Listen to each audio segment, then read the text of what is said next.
Hey guys, welcome to the Launchpad, and thanks for joining me with the rest of the Rehab Rebels. If you don't already know, the Rehab Rebels are on a mission to launch out of the rat race, and we're committed to doing it together. If entrepreneurship, real estate, and passive income mean as much to you as they do to us, then you're in the right place. Sit back, buckle up, and prepare for launch.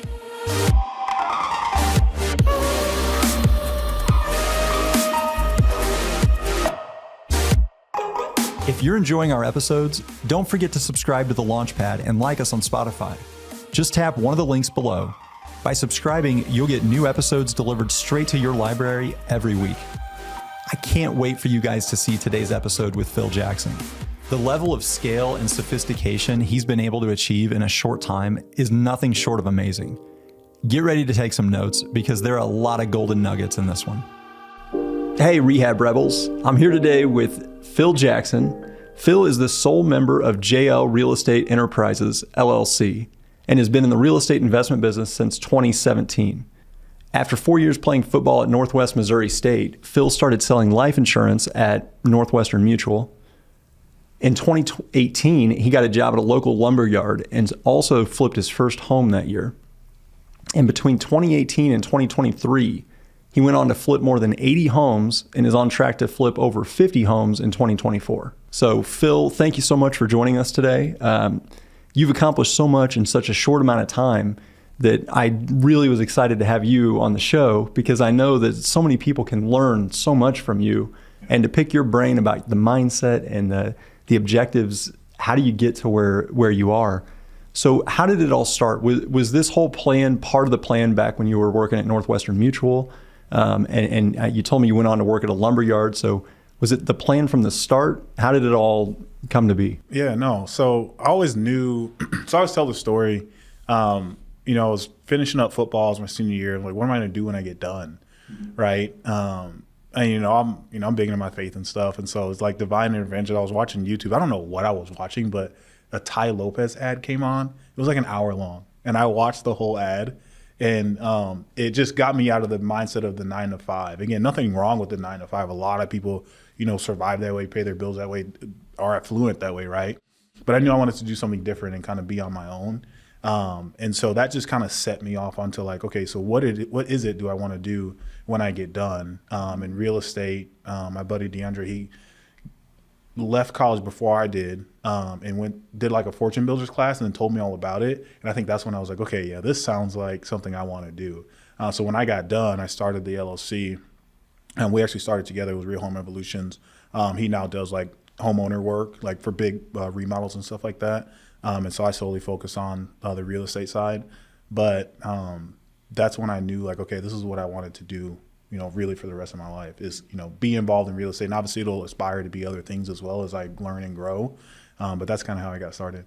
That's really cool. I hear a lot from a lot of our clients that there was a mentor in their life, and it takes someone to give you a spark, Right. to get that idea going. Did you come from a background of entrepreneurs or real estate folks? What did your family do? Do you have people that do this? So my dad, he's worked in sales his whole life. And then my stepmom, she actually works for the state of Illinois. She's like a forensic scientist. And so I got to see a little bit of both. And a lot of my family have W-2 jobs. But my aunt, she was kind of the first one that had that executive level ownership type of role. She works for the McDonald's Corporation. She still does. I think she's retiring pretty soon. But that's when I saw like that higher level, that leadership level. I got to see that throughout my life between, my dad running pretty much his own business, right, as a sales rep for a company, and then seeing her at an executive level. It kind of formulated that within what I do now, and that mindset early on. And then playing sports, of course, right? You really do run your own business when you're playing sports, right? You have to be a leader, right? You have to make sure you get up, work out, do all those things. You have to be self-starting. And I think that's also what just groomed me as I got older to knowing that, okay, this is where I want to be and what I want to do. And so I'm thankful for all of that, right? That's really what has set the foundation for what I'm now doing now. And then is going to set the foundation for what we do moving forward. Yeah. Yeah, so I know that you had a couple of steps on your career path. You didn't go to just flipping houses. Right. So you started out at Northwestern Mutual selling life insurance, get some sales experience. Yeah. And then you told me that you switched over to working at a lumber yard and then working superintendent on a construction crew. Yeah. So talk about that, about like, how did you, was that intentional going in and getting those jobs to get that business experience so that you could ultimately be an investor? Right. How did that work, and what did you gain from those experiences? Yeah, I try to do, pretty much everything intentionally. And so I knew if I wanted to be good at this game, construction is the most important part when it comes to fix and flip. Obviously, you need deals first and foremost, and you need lenders to get those deals done. But if you can't get the deal done and get it sold, it really crushes your business. And that's something that we've experienced ourselves, right? Like not being able to get that construction done in a timely manner has been something that we've made the mistake on multiple times. But that's, if your focus is to make sure that you know what you're doing and you know that the majority of the time you do get that done, it sets you up for success, right? And then as you grow and scale, you start to see like that needs to happen every single time, right? You can't miss that at bat. And so the strategic placement of, Northwestern Mutual to get the sales background, because as an owner, like you have to be able to talk to people, right? For me, talk to lenders, talk to wholesalers, talk to people. Like, so I have to learn how to do that, right, in a fast and efficient manner. And then moving into construction, right, I was still doing it at this time. I was still learning real estate and fix and flip all throughout this whole time from 2017 on. But then went to the construction role to really learn, okay, like how does this process work? What does it look like?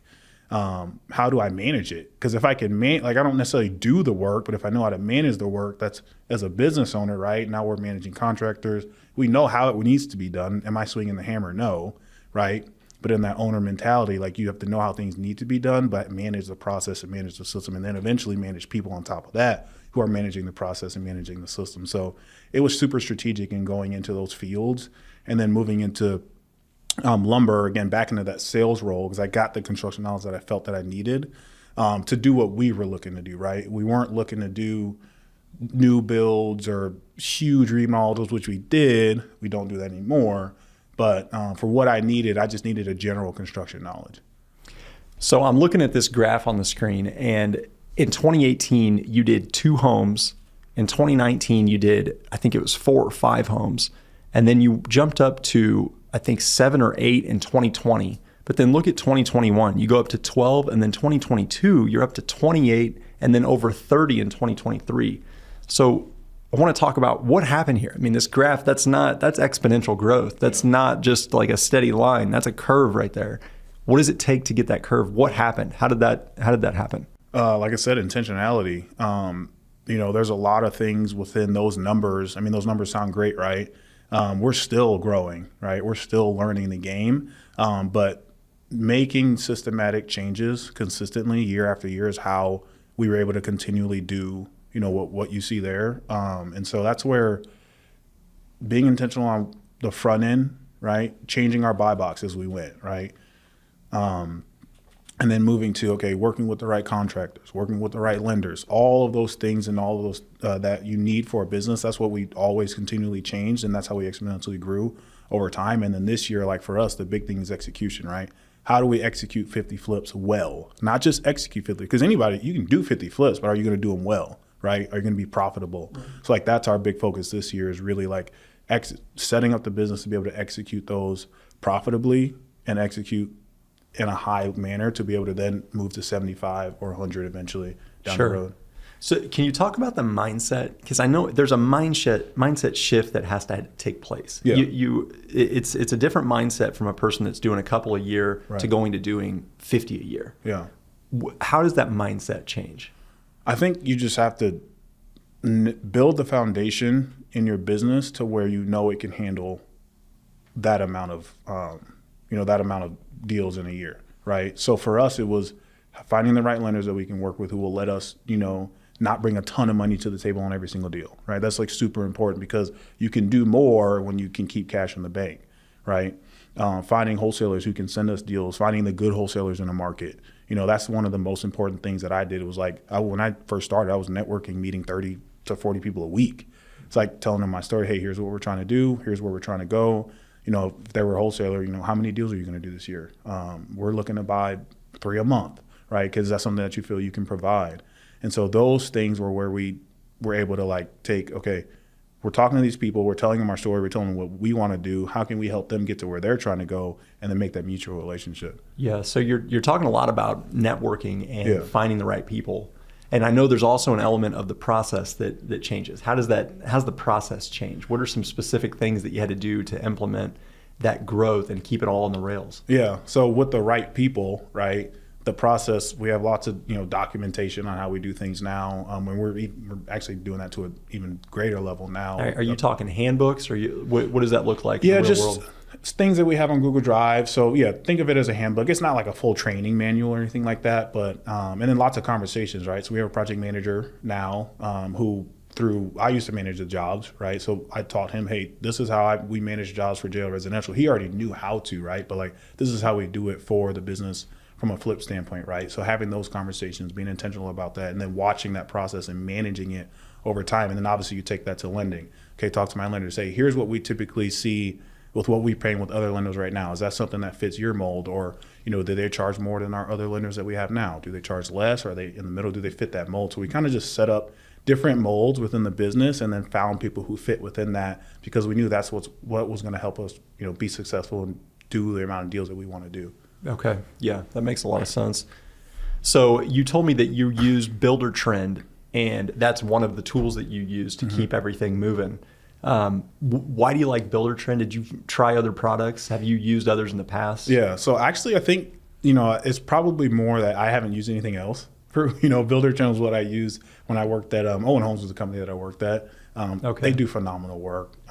Luke Owen and Emily, I believe her name is, if I remember correctly, they run a good business. They're not trying to be ginormous, but they want to do things well, right? And so that's where I learned a lot when I worked there, is like, how do we do both? How do we get big, but also do things super well and be intentional? Yeah. So that's what I used when I was there. And it just goes back to the importance of picking a good job before you launching into your entrepreneurship. Right. And I mean, think of the lessons that you learned firsthand. They already beat their head against that wall. They went in and figured out that Builder Trend works. They might have used others in the past, wasted time and money and frustration. Right. You come in alongside them and you pick up all the tricks of the trade and bring that into your own business. Right. That's a super hack that a lot of young entrepreneurs ought to think about doing. Yeah, and it helps you get there a little bit quicker too. I mean, that's one thing that I'm doing right now. I joined a mastermind this year. Shout out Collective Genius. I've been in it for 2 months, and it's already significantly changed everything about the business in a good way. I've got people in place now that are helping us get to where we're trying to go, get there faster, and do it better than we would have if I tried to do it on my own, which is what I did the past 5 years. And I was like, this has to change. Like, I need help, right? Yeah, I'm excited to ask you about the mastermind, because I'm actually looking at joining one myself. And so in just a minute, I'm going to get to that with the mastermind idea. Yeah. So you also said that you use QuickBooks for your bookkeeping. Again, is that something you learned from working for Owen, or? I really don't remember how we started with QuickBooks. I think I just reached out and just saw what people were using, and I mean, everybody uses QuickBooks. So I saw that it was customizable to what we were looking to do. Right? We used the project feature on there, and then we input everything that we spent on the project, and we put draws that come in as the income, and then we balance that and see did we go over budget, are we under budget, what does that look like? So I think QuickBooks was more like, hey, this is kind of what everybody's using, and then we got with our accountant, like, yeah, this is great, and then they customized it for us. So that was my next question, is how did you learn how to implement the tools that QuickBooks has? Because I know there's a whole bunch of stuff that it could do, and it's hard to figure it out, especially when you're doing it for the first time. So did you have a CPA or a bookkeeper come alongside you and help set it up? How did you go about figuring it out? Yeah, we had a CPA do it. So our accountant is Lutz out of Omaha. They're phenomenal.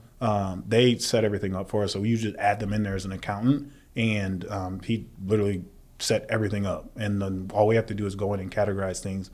They could do that. Right now, we have someone that's doing that for us, but we just go in and categorize things per job, create new projects, and we can roll now. So this foundation was set, right, by someone who knew what they were doing better than we did, and now we're just plug and play. Yeah.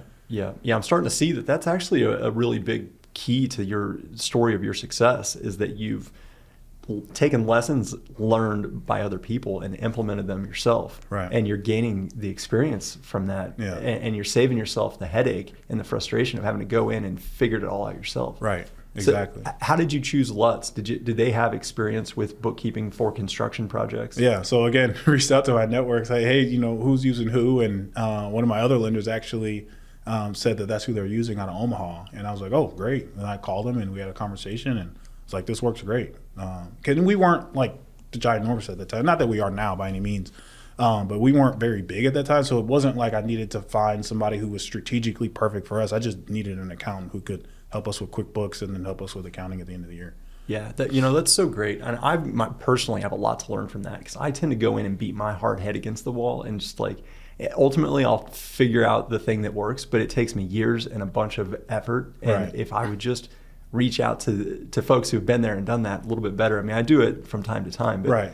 but yeah, I mean, you've done it so well. It's, I'm inspired by that. I appreciate that. And I think one thing I'll add though is like you have to be strategic about it, right? Like you have to be able to filter out things that don't feel right to you necessarily that people might be telling you, or make sure you like know the other person that's telling you these things actually, is doing them, right? And so like with the mastermind is I researched a few of them, a few big players here in Kansas City had been a part of that or are a part of that. I'm like, okay, this definitely should be the one that I should be in, right? Because that's where I'm trying to go. So you just have to be strategic about that as well. Like, because the way you do it works perfectly fine too, but you could also not be, or taking advice from people that really don't know what they're doing and you think that that's the right way. And the next thing you know, it takes you to the wrong path. Yeah. So how did you vet the folks who are a part of that group already? How did you find the them? mastermind? Yeah. It was the biggest players in Kansas City. So, and I know they're doing well. Mark De La Torre is one of them. Nathan Brooks is another guy that had been a part of that. Sunflower Real Estate guys here, they do a ton of business. And so did you just call these guys up? Yeah. And just say, hey, I'm Phil and I'm thinking about joining a mastermind. How did you bridge the mastermind conversation with them? So a lot of these people I knew already, but it was just, hey, I'm looking to join a mastermind. Can you tell me a little bit about the one that you're in? I've seen a lot about it. And I had seen that one for about a year or two, filled out the form probably 4 or 5 times, didn't hit submit because I wasn't ready, right? Uh-huh. But then this year, I'm like, things need to change, right? If we want to get to where we want to get to, there has to be some changes that happen. And that was I've created a vivid vision this year. And that was one of the things that was on my vision. It was like, you need to be part of something bigger than yourself so that you can learn and take, a lot of the lessons from other people and apply them to your business so you don't have to go through all that. Yep. Yeah. Would you, if someone's wanting to jumpstart that network, do you think the mastermind is a good way to do it? Yeah, absolutely. Absolutely. And I did it first. And I think the big thing, so I did it your way first, right? Like I went and just met with a ton of people and networked, because that's what Mastermind is all about. Networking, obviously, building a culture around you, finding people who are doing things better than you and being around them. You are who you're around the most. You're the 5 most people you're around the most. So I think that just, again, doing it already and having those skills and intangibles on how to find the right thing through meeting with 30 to 40 people a week over a year brought me to the point to where, okay, now when I need to find something that's very strategic for me in the business, I already have that skill set and intangibles on who do I need to ask, what questions do I need to ask, and how do I vet that? Yeah.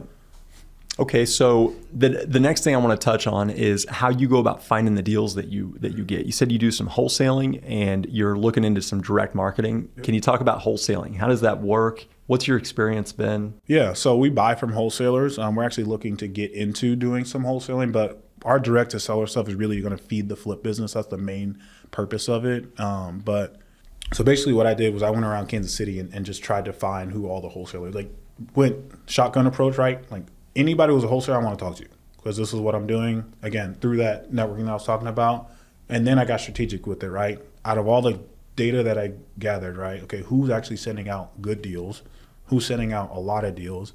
Take those people out to lunch, create that relationship, close deals with them, because the second you close a deal with a wholesaler, you get on that pedestal with them, right? Uh-huh. And then now for us, it's okay, we've closed, some of our wholesalers, we've closed 30, 40 deals with over the years. Yeah. And so now we're kind of in a VIP position with them, right? So that's how you really, on the wholesale side, that's how you're able to get the deals. Some people send us deals before they even get sent out, just because we have that reputation, we will close, you know what I mean? So that's where with wholesalers, it's just about one, closing a deal with them, two, having that conversation with them, taking them to coffee, taking them to lunch, or just having a phone conversation. So when you're figuring out who are the wholesalers in Kansas City and which ones am I going to go study, Yeah. do you go out and meet those guys at the beginning like that? How did you begin the search? Yeah, Facebook, Facebook group. So I've went on every single Facebook group in Kansas City, real estate investment group, and then just put some feelers out there. And this was obviously 4 or 5 years ago, actually longer than that. But hey, we're looking to buy houses. If you're a wholesaler, we're a new buyer in town at the time, and then continuing to do that over time. Though, don't just do it once, right? Like we do that multiple times, a week actually. And our acquisitions guy now, that's what he's going to be doing, right? He's going to be posting on Facebook, hey, we need 5 deals this month. If you're a wholesaler, right? Because then that feeds new wholesalers who are coming in to the market, and also our guys see, who we work with, they see that we need 5. They're like, shoot, filling them, they need 5 deals. I got these 4 incoming. Let me shoot them over them real quick, see if that would even work for them, right? Yeah. So again, it's all about feeding the beast. Yeah. Yeah, and you were telling me about the direct marketing and how that ends up being your own wholesale network. Right. And you could even make some money, maybe even be cash flow positive on the whole direct marketing scheme, Right. just by wholesaling some of the properties that you find. Absolutely. And then you cherry pick the ones that you want for your crew. So talk to me about that. What's the plan? How does that work? Yeah, so the plan, again, is to feed. We want to buy deals deeper, right? We want to be able to make more money on these deals. And so, again, with anything, you have to go to the source if you want to make more. Obviously, that's an investment, right? But when you think about it, why wouldn't I start that investment when it's going to allow us to get to the source, number one, and then two, it's going to teach us how to do that. Let's say the market crashes and the best 5 investors in Kansas City, right? If you can get them deals, you're still going to make money, right? Everything is a numbers game. So when prices go down, they're just going to need to buy deals deeper. There's still going to be people who need houses, right? And, remodeled houses or whatever it is. And so we want to be able to, have multiple channels, right? We don't only want to fix and flip anymore. We want to hedge against anything by going direct to seller, which in turn gets us deals deeper. I might make, 25 or 30 on a deal from a wholesaler, but if I get to that homeowner myself, I can make 50 or 60, right? So it just makes it better for us. And then it's going to feed us leads because we're getting to the point where, the amount of deals that we get in from wholesalers isn't enough, right? So now we have to create that marketing channel to bring more in. What's the top of the funnel look like on that? Is it mailers? Is it text messaging? Is it canvassing with flyers? What's the? It's all of it, actually. You named off a good few: cold calling, texting, and I'm still learning myself. Like I'm a super baby when it comes to direct to seller because I've only bought from wholesalers, right? But from what I know, right, cold calling, texting, and texting is getting tough. But I think there's some people starting to get around that in a good way. You have direct mail. You have PPC, right? So pay per click. You have pay per lead. So pay per click is basically like SEO, but without the SEO. And then pay per lead is like they literally send you a lead. So you pay per that lead. So pay per click is like somebody inbounds to you. You call that seller. Like pay per lead is like, hey, we already talked to this person. Like here's the lead. Mm-hmm. And so we're going to use all of those channels. But to start, we'll probably start with direct mail and PPL, so pay per lead, just because it's easier, right? Whereas we're building out that business and the operations and the people and getting everybody onboarded. If we get a lead sent to us, right, we have to pay a little bit more for it, but then they can go through our process and then we can fine tune our process. Then when we start doing direct mail, right, our process is fine tuned. So now we can take that lead through our process and it's seamless versus like get some direct mail, get a bunch of phone calls and it's clunky. And then it's like, okay, out of the 10 leads we got, we only closed 1 because we didn't know what we were doing. Yeah, and when you're talking about all this stuff, you have so many great ideas, and you're executing on all of these great ideas too. It's got to be overwhelming taking on this much stuff. Mm-hmm. Do you have anyone else that's helping you do and manage everything that you're doing? Yeah, so I mean, I don't do it without help. So it's definitely not me doing all of this. I'm a very humble person. I will say that without my team, none of this happens at all. Like it's not even close. So between our realtor, our project manager, our admin lady, the people, our community that we're a part of with Collective Genius, someone, SOP Factory, shout out to them. I'm working with them right now. They're literally taking the business out of my brain, which is where it is. Like, yeah, we have Google Drive, we have all that stuff documented, but like it's coming out of here and it's getting on process maps. It's getting, some people in place that we've needed in place, but now getting those people in place, getting everything documented that can be. And then that way we can put people in the places that they need to be, and then they can perform because they know what they're doing, right? Like any successful business that you see, right? Those are the things that we weren't doing. That's why our process was clunky on the back end. And there's a lot of things that we can be doing better to help us grow and scale even better than we are now. So you said SOP. Who's SOP? It's Christina Aguilera. She's out of St. Louis, but it's called SOP Factor. So it's basically like a systems and operations. Her name's Christina Aguilera. It literally like is, the yeah. Christina But it's with the K though. It's with the K. So. But no. But yeah, so like that's what I'm doing right now. Again, that's the growth thing. Like I'm always trying to grow and get better. Like I feel like I do. Like I was trying to do it myself, and I hit a wall. I was like, why am I doing this? Like I am not doing well at trying to do this all on my own. Now again, we have the project manager, we have the realtor who sells our houses, we have all of the contractors that we work with. But like, I got to a point to where if I wanted to level up like I need to, I'm gonna have to bring people in who are doing it better than me, and understand that there are multiple people doing it better than me, and be humble and say, hey, come and see what we're doing. Like tell us where we're going wrong, because it's hard to hear, right? Yeah. Like you're doing this wrong, you're doing this wrong, you're doing this wrong, you're doing this wrong, you do this better. But like I played football, like I'm used to that, right? So I'm like, why am I not doing that right now? So where does that idea come from? Is that an idea that's just been in your head for years? Is that something that you've picked up here recently at the mastermind of expanding your mind to being open to coaching and critique and to go out and not do it the hard way, but to have someone come in and look at what you're doing and improve upon your game? Yeah. I mean, I come through playing sports, right? Grew up playing sports, didn't really do anything else growing up. I mean, yeah, I played outside as a kid, stuff like that, but like sports was me and my brother and my dad, like that was our thing, right? And so we learned so much through that, and I'm so appreciative of that though, because it gave me the intangibles that I have now. And I was coached my whole life. And I'm sitting there, I'm like, I was coached my whole life, like, why am I not getting coaching right now in the most important aspect of life where I'm at right now? Like, what am I doing? So then it's like, the light turned on. I'm like, okay, like I don't care how much it costs. Like go get the coach, because without it, you're not going to win the way you need to win. And it's not going to happen not quickly, but it's not going to happen as efficiently and effectively as I want it to. And that's the mastermind, right? Right. You're talking mastermind right now. Yeah. So I know that some of these can be tens of thousands of dollars. Yeah. How do you justify the cost? Because the investment brings back at least 10x ROI if you do it correctly. I had to just say, if I don't do it, it's not going to work. So it's either like fork it up and do it, or it doesn't work long term. Is the 10x ROI, is that the story you've been sold, or are you seeing some of this? Like, are you seeing some of the fruit of stuff's actually like? I mean, we joined in January, and we are already seeing major changes that are going to exponentially make us more money. Like exponentially, and I know that for a fact because of the understanding and knowledge that so I'm kind of glad I did it backwards, if you want to say, because like now we have all this knowledge and understanding, and now we're just playing on top of that.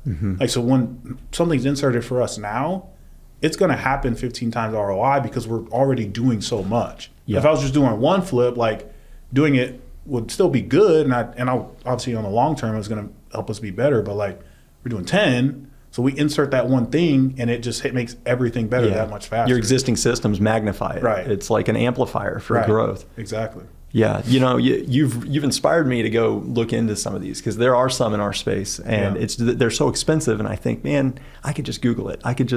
But it sounds like there's an intangible that you pick up there being amongst these other people that are doing these things that you just don't get by Googling your question. Right. Exactly. And you have to make sure you're in the right one. Like this one, it's not salesy. They're not pitching you stuff. They're in it's very intentional, which again, I go back to, like, they are very intentional about what they do, which is why I became a part of it, because it felt like home.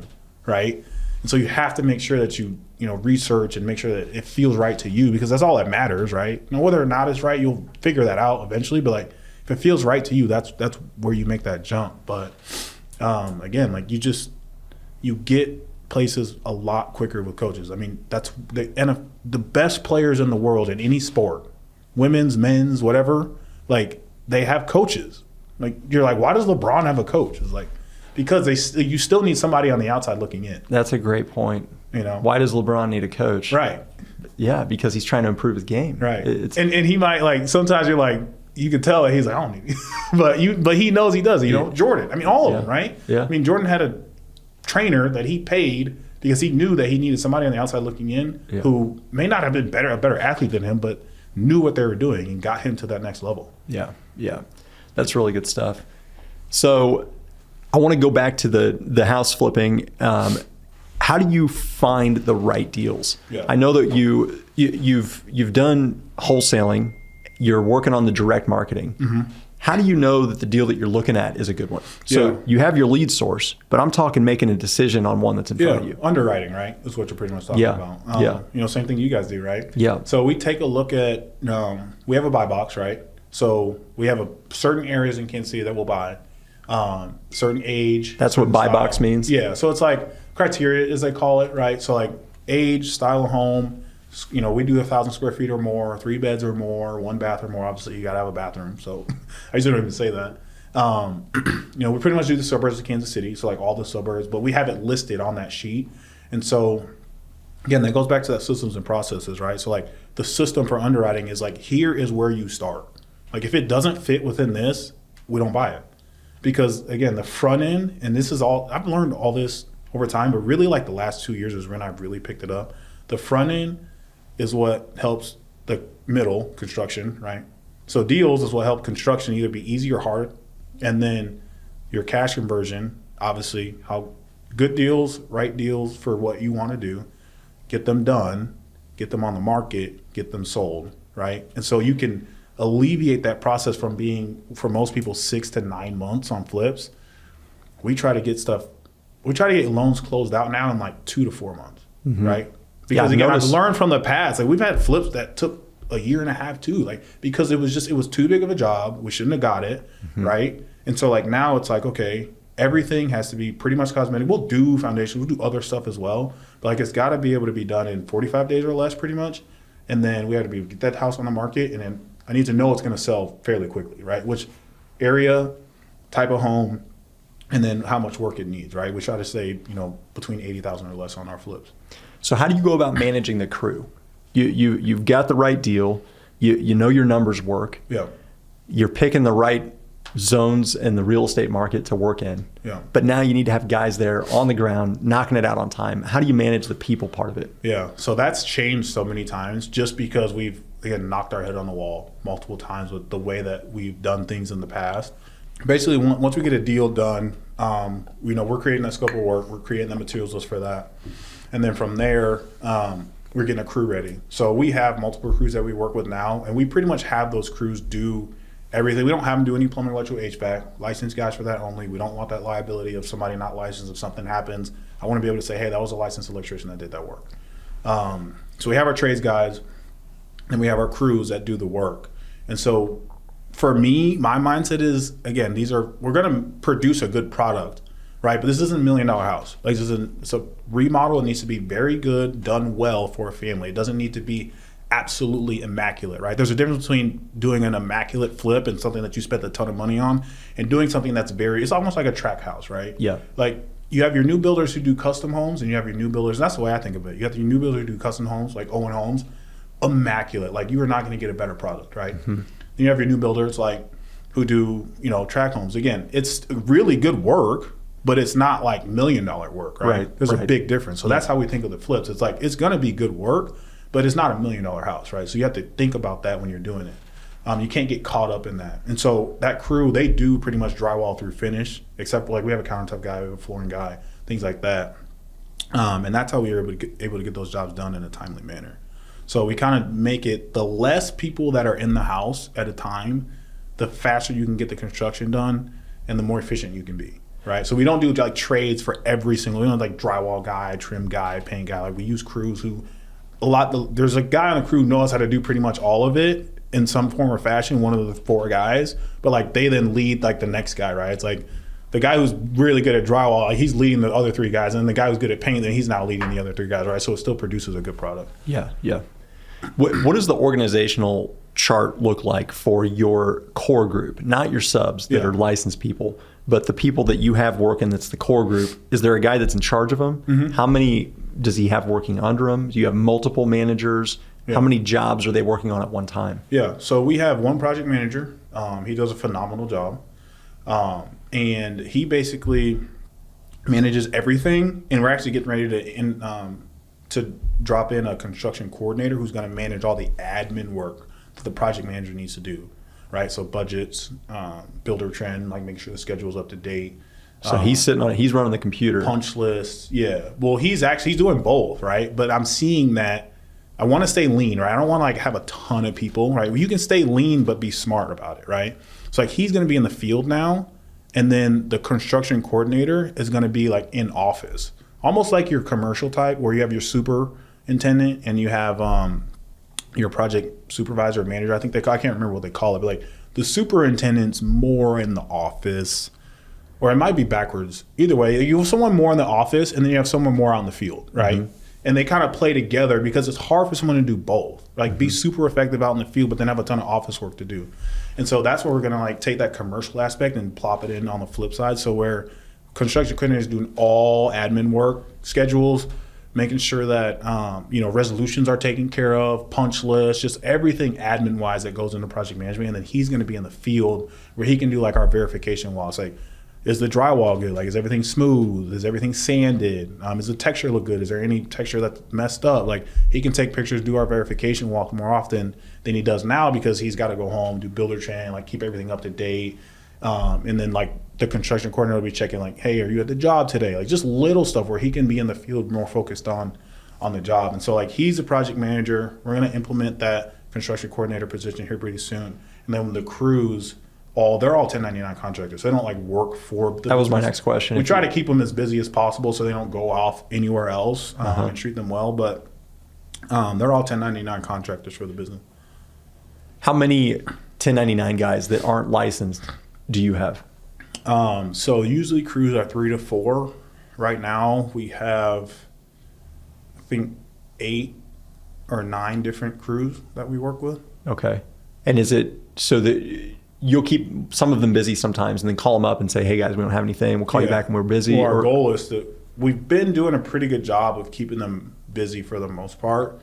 I'd say it's pretty rare that we don't have like another house for them ready to go. So like I said, we try to stay lean. I don't want 15 crews and then I'm calling, different crews, stuff like that. So we try to have our core guys who know, because again, they know what we want to produce.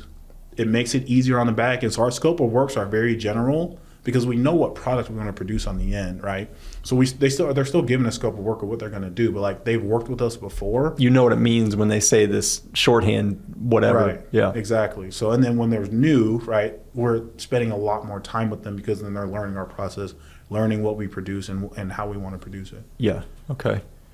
So I'm looking at this deal. This is one of the ones that you said big lessons learned. And I think the biggest challenge was that it was just too big. So Can you talk us through this project here? I've got the before and after of the living room. Avenue. Yeah. I was like looking at that. I was like, wait, which house is that? Yeah. So look, again, it was too big of a project, right, for what we could do. Again, you can have a fix and flip business where you own Nick Merritt, guys like that. They luxury flips. That's all they do, right? You can have it, but it takes a lot more people and a lot more attention to detail. Not that we don't have that, but again, we're trying to do volume work. Yeah, and I can attest to that too. For anyone who's listening who doesn't know the quality of your work, I mean, when you say that you're not doing like top level, you're talking like the top of the top because your quality work is up there amongst the best quality that we see. Yeah. And I mean, you're putting out a good product. Appreciate that. You're just talking about the difference between $1 million finish and a couple hundred, $200,000-$300,000 finish. It's a different level of finish. Yeah, and it has to be though. Otherwise, you're going to spend too much money, right? I.e. this job, right? It's just we don't do like wall moves anymore, and we will, but again, it's got to be like easy, and it's got to be in a city where it's easy, right? Like we'll do it in Overland Park because they're quick.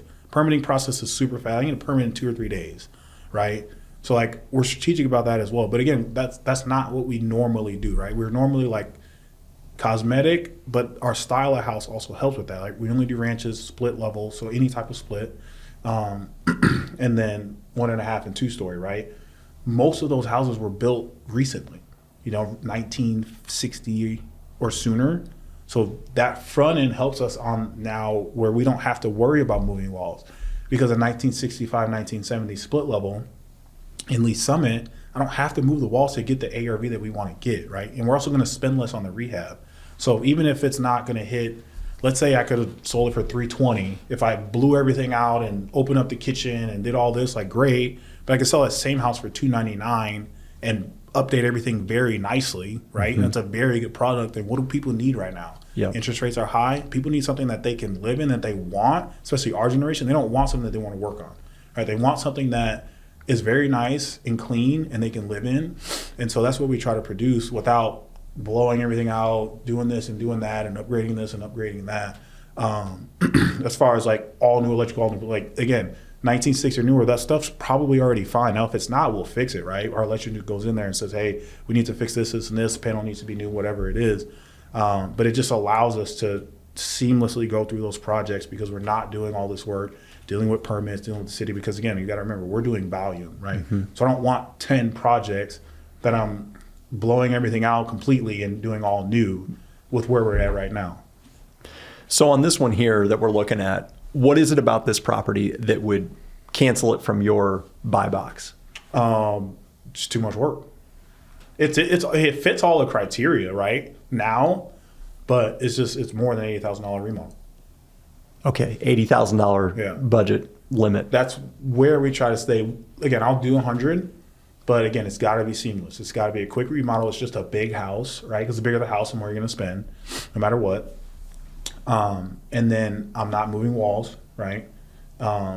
Let's say I have like $100,000 house, right? It's probably like it's a good house. It fits our criteria, but it needs windows, roof, HVAC, some foundation work, right? So those big ticket items already push your budget up. But that's stuff we can get done quickly still, right? Still hit our 45-day mark. So we'll take a look at those and we'll do those. But again, like 80,000 or less is really where we're trying to stay. Like we have to think of the business in percentages. I need 80% of my houses to be super seamless, super easy.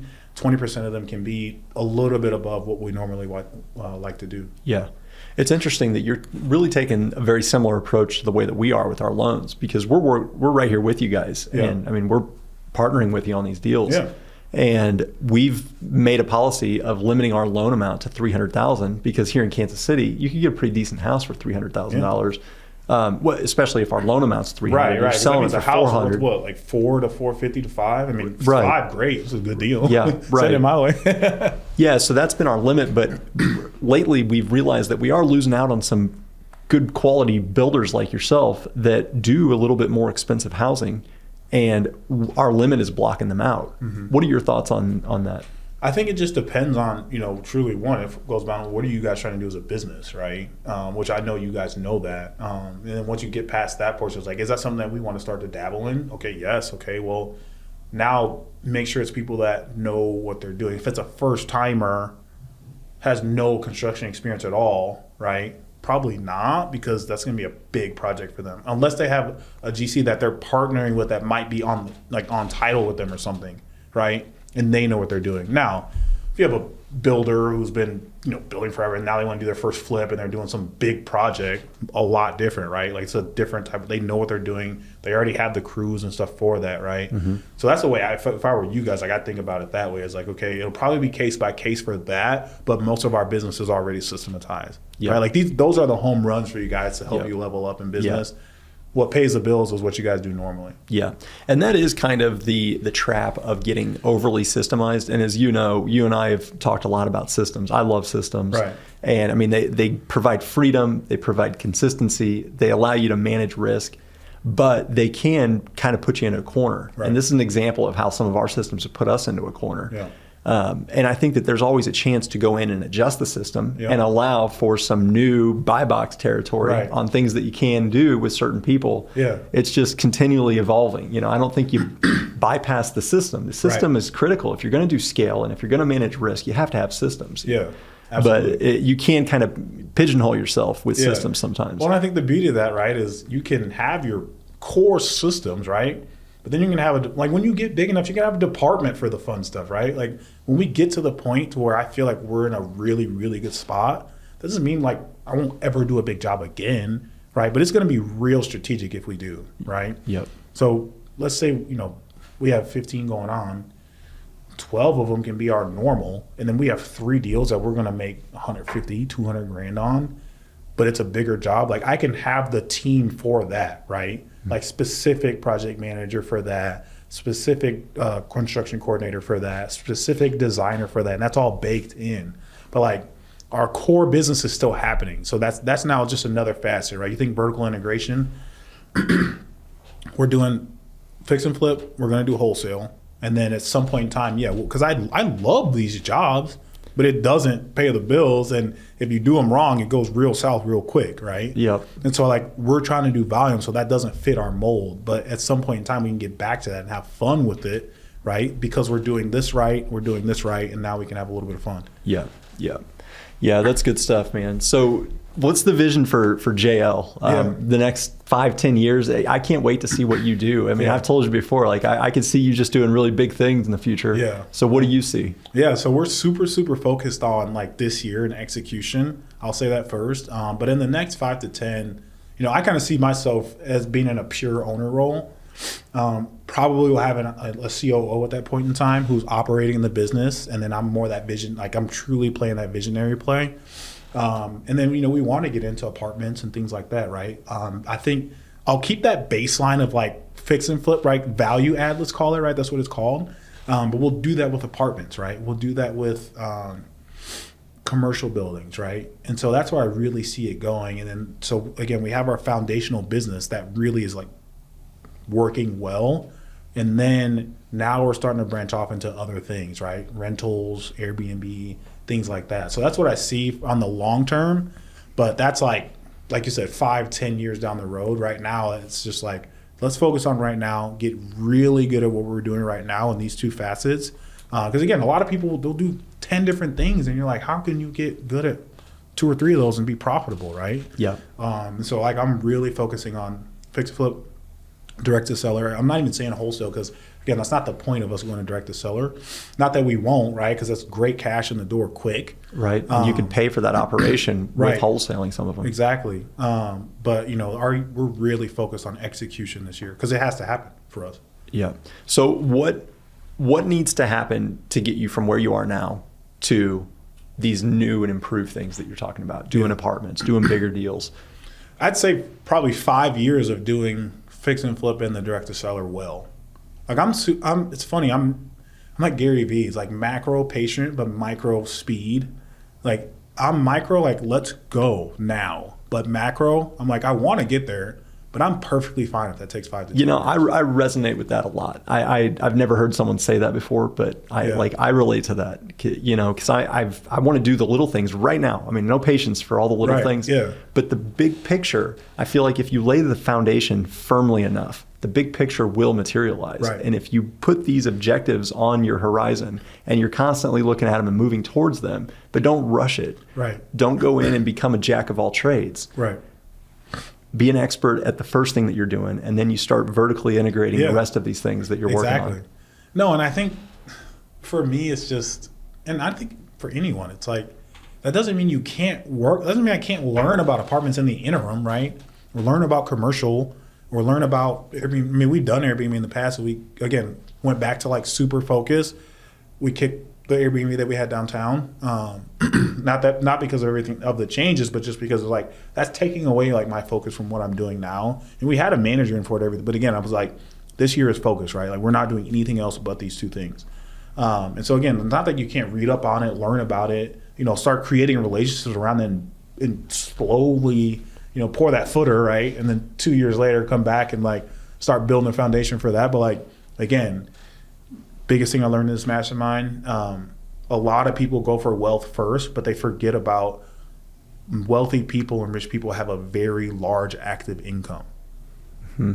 And then they go get the wealth and build, right? Mm-hmm. When you think of all the guys, Bezos, all those other guys, they had a large active income and then they started branching out. Mm-hmm. They get super focused on 1 or 2 things though. You got really, really good at that. Then they branched out. It's the hedgehog concept in Good to Great. Have you read that book? I haven't. Oh, not Good to Great yet. I've heard about it though.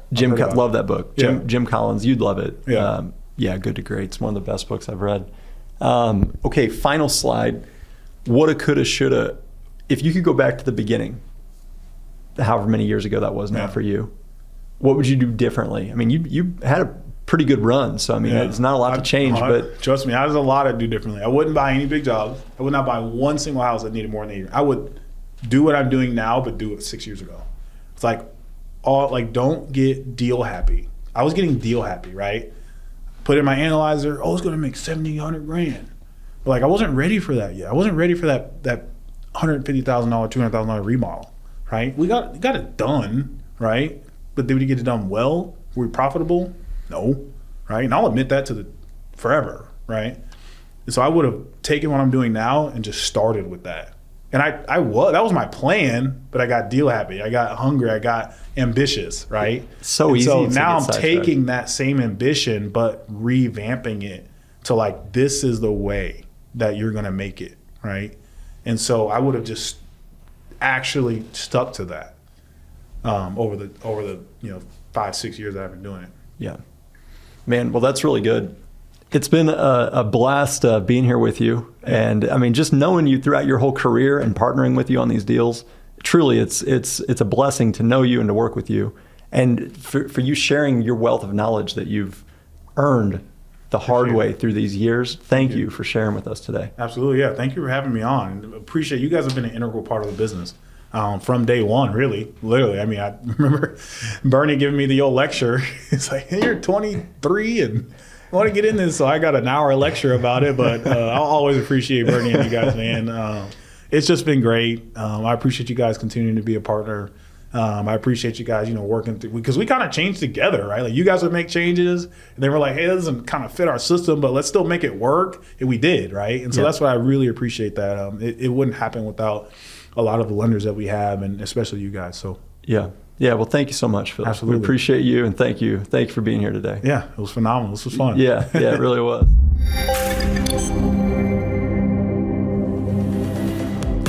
Hey, Rebels, we'd love to hear from you.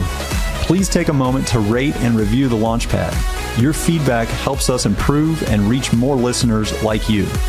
We'd love to talk with you about how we can help, whether that's financing your next deal or partnering with us as a passive investor. If you have any questions or would like to learn more, leave us a comment and one of our team will reach out to you.